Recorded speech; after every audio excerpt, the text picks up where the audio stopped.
कुछ शब्दों में और फिर पास हो गया है, क्या कहेंगे? लगातार विरोध किया जा रहा है। देखिए, ये विपक्ष थोड़ा नीचे करो। ठीक है।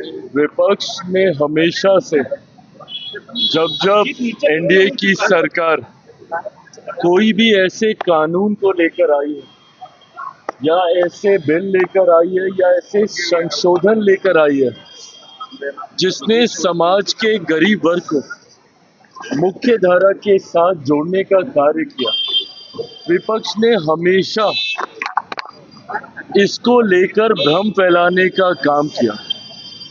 फॉल्स नैरेटिव सेट करना, विपक्ष ने हमेशा इस कार्य को करने का काम किया है। जितने भी दल हैं, इन लोगों ने जनता के बीच जाकर भ्रम फैलाना, झूठ बोलना, फॉल्स नैरेटिव सेट करना, निरंतरता में ये काम जितने भी विपक्ष के घटक दल हैं उनके द्वारा किया गया। उदाहरण के तौर पर जब सीएए भी आया था, उस वक्त भी जितने भी विपक्ष के घटक दल हैं उन्होंने सीए को लेकर भ्रम फैलाने का काम किया। जनता के बीच एक आगजनी का माहौल निरंतरता में महीनों तक बना के रखा। उस वक्त भी मैंने सदन के पटल में कहा था कि हाथ कंगन को आरसी किया, आने वाले दिनों में अपने आप पता चल जाएगा कि इससे किसकी नागरिकता गई।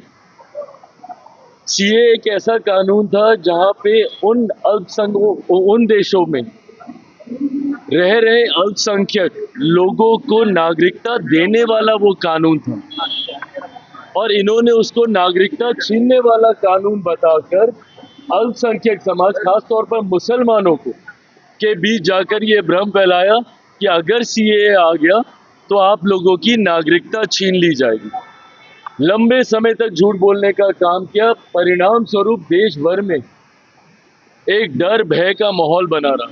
आज मुझे बताइए, कौन से मुसलमान भाई की नागरिकता छीन ली गई? ये उन देशों में रह रहे अल्पसंख्यक समुदाय के लोगों को नागरिकता देने का कानून था जहां पे बहुसंख्यक मुसलमान थे, बट इन्होंने लोगों के बीच में, भारत में रह रहे मुसलमानों के बीच में भ्रम फैलाने का काम किया, ये कहकर कि इसमें मुसलमानों को नागरिकता नहीं दे रहे, इसलिए आप लोगों की नागरिकता छीन ली जाएगी। ये झूठ बोलने का काम। धारा 370 हटाते वक्त भी यही कहा गया था कि अब धारा 370 अगर हट गई तो देश भर के मुसलमानों को बर्बाद कर दिया जाएगा, निकाल दिया जाएगा।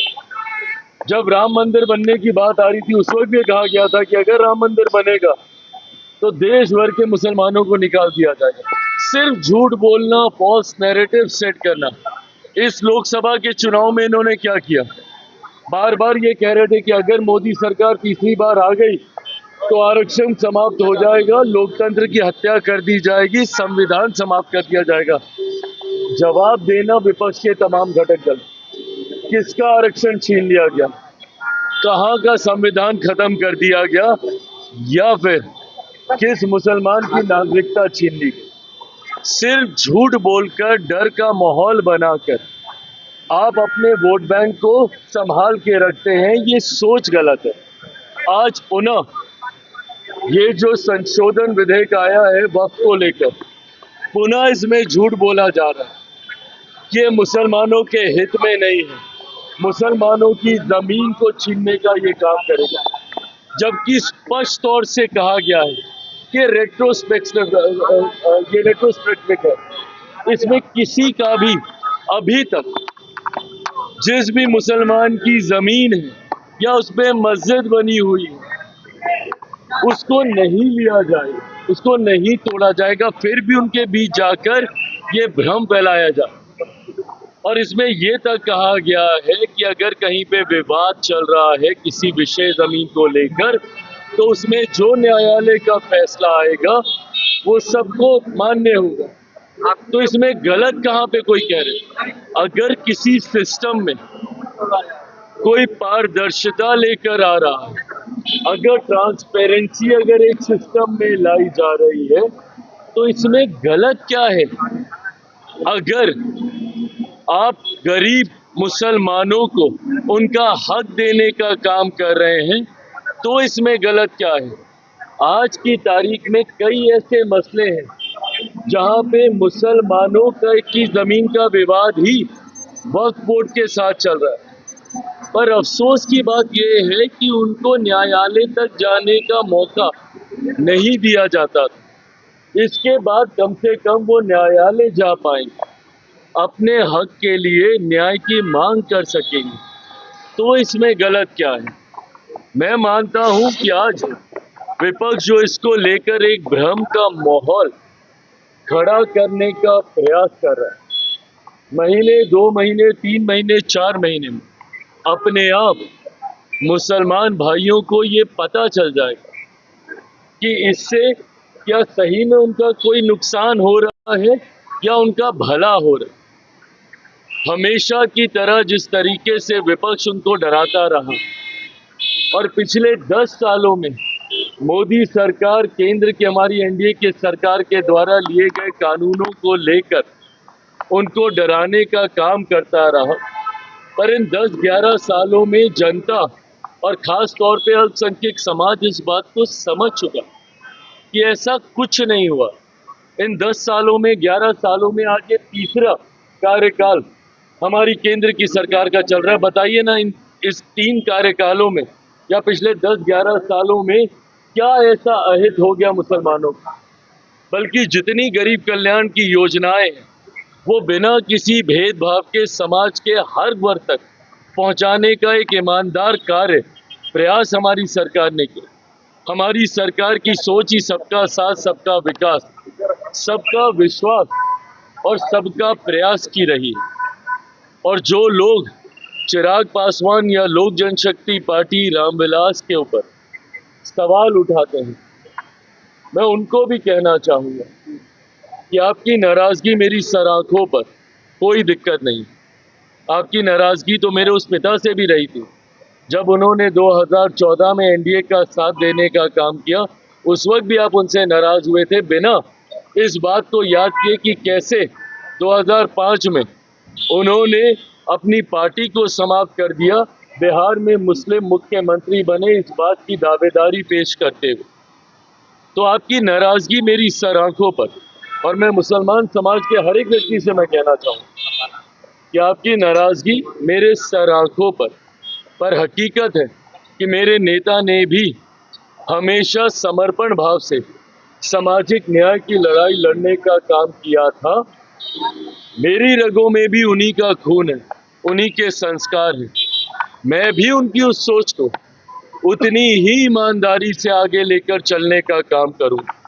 वक्त बताएगा कि चिराग पासवान के द्वारा लिए गए फैसले आपके हक में थे या नहीं थे। पर तब तक अगर आप मुझसे अपनी नाराज़गी भी अगर आप रखेंगे तो बस इतना याद ज़रूर रखिएगा कि चिराग पासवान का समर्पण न सिर्फ उस समाज के प्रति है, अल्पसंख्यक वर्ग के प्रति है, मुसलमानों के प्रति है, बल्कि उससे बड़ा समर्पण मेरे नेता, मेरे पिता आदरणीय रामविलास पासवान जी के विचारों के प्रति। मेरा कमिटमेंट उनकी आइडियोलॉजी के साथ है और उनकी आइडियोलॉजी सामाजिक न्याय की रही है।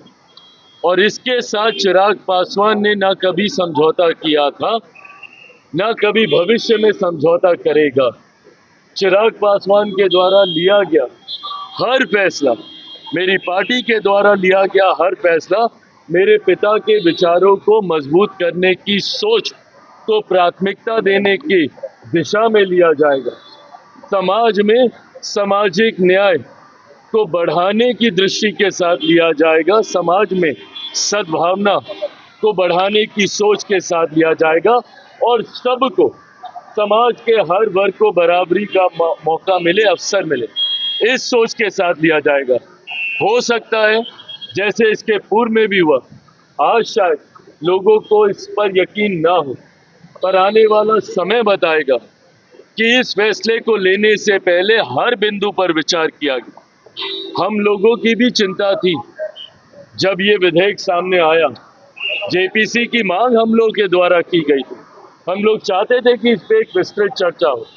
पार्टी की तरफ से हमारे सांसद अरुण भारती जी ने जेपीसी में अपने पक्ष को रखने का काम किया। हर बिंदु पर हम लोगों ने विस्तार से चर्चा की। जहाँ पे हम लोग की शंकाएं, जहाँ पे हम लोग को इसको लेकर चिंताएं थी, शंकाएं थी, उसको भी हम लोगों ने वहाँ पे रखने का काम किया। कई ऐसे सुझाव पार्टी के द्वारा दिए गए जिसको समिति ने स्वीकारने का काम किया, और इन तमाम बदलावों के बाद, इन तमाम सुझावों के बाद जिस नए स्वरूप में ये संशोधन विधेयक भारत की संसद में आया, इसके हर बिंदु पर अध्ययन करने के बाद ही लोक जनशक्ति पार्टी रामविलास ने इसका समर्थन करने का फैसला लिया है। मैं मानता हूं कि आने वाले समय में गरीब मुसलमानों के हित में ये विधेयक रहेगा और समय इसको साबित भी करेगा।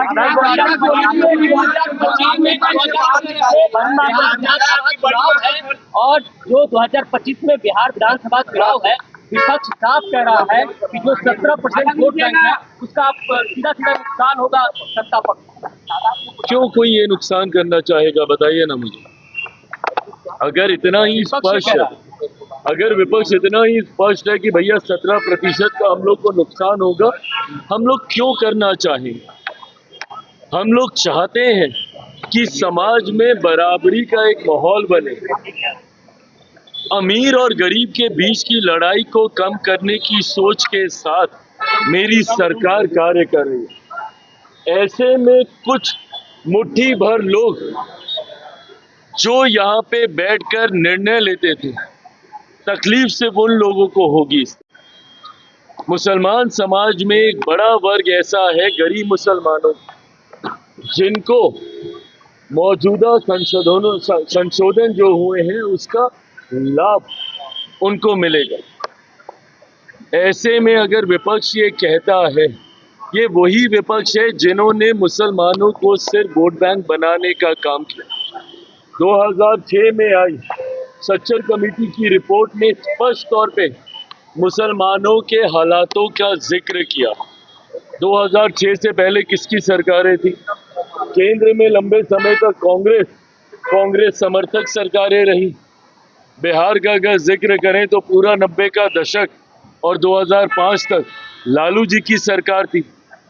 और तो और लालू जी का खुद का बयान, बिहार में विपक्ष का जिक्र कर रहे हैं तो एक प्रमुख पार्टी विपक्ष की राजद भी है ना, तो लालू जी ने खुद क्या बयान दिया था भारत की संसद में, बताएं मुझे। क्या उन्होंने अपने इस बयान में नहीं कहा था, पटना तक का जिक्र किया था कि यहाँ पे डाक बंगला चौक की जमीन ये लोग हड़प कर बैठे हैं, वक्फ बोर्ड ने कहाँ पे जमीन पे कब्जा नहीं कर रखा। क्या आदरणीय लालू प्रसाद यादव जी ने ये नहीं कहा था कि कड़े कानून बनाने की जरूरत है? मैं तो अपने पिता के विचारों को के संरक्षण की सोच के साथ आगे बढ़ रहा हूँ। उनके विचारों से कतई कोई समझौता नहीं करूंगा। डंके की चोट पे इस बात को मैं कहता हूँ। क्या मेरे छोटे भाई ऐसा कर रहे हैं? तेजस्वी, उनके पिता के विचार क्या थे? वो चाहते थे कि वक्फ बोर्ड में संशोधन किए जाएं, कानून में बदलाव किए जाएं और इसके खिलाफ कानून को और कड़ा किया जाए। यही शब्द थे उनके। तो भैया हमारी सरकार ने तो लालू जी की सोच तक को स्वीकार करने का काम किया।